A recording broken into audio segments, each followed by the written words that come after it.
group service revenue increased 2.3% to 37.5 billion rand. If we exclude the impact of mobile termination rates, then our group revenue would have been up 5%. Mobile termination rates did play a big role in the quarter and had as much as an impact of about R1 billion in the half. Had R1 billion impact in the half and a 600 million rand knock to the bottom line. I think the good news is that after this year, mobile termination rates will become a smaller part in our lives going forward.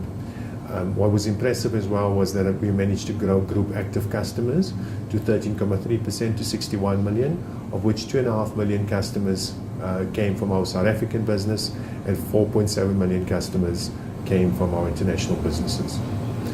What was also quite pleasing was the growth in data revenue, where data revenue was up 24.7%, and we managed to grow our data customers by almost 28% to 26 million customers.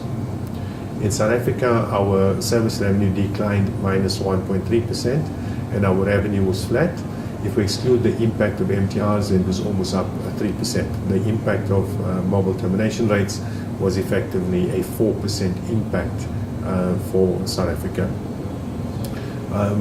What was quite pleasing as well was our international revenue growth, which now constitutes 24% of our group service revenue and 21% of our EBITDA. Our international operations grew by 13% in service revenue and 21% in EBITDA. Our strategy has been to really accelerate our capital investment across our markets. So our capital investment was up 21% to close to 5.9 billion, of which 4.1 billion was spent in South Africa alone. Our strategy in South Africa has been well executed on. Effectively, what we've been doing is making sure that we're investing quite heavily into our networks for two reasons. One is to create more capacity, and secondly, to create clear differentiation from a quality perspective, but also clear differentiation from increasing our coverage areas, both for 2G, 3G, and 4G, and readying our networks for the massive data growth going forward.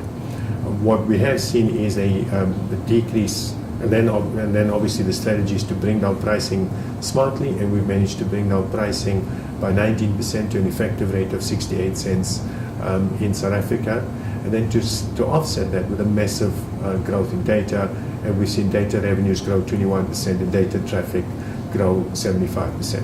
This is obviously premised off the capital investment that we're putting into the networks.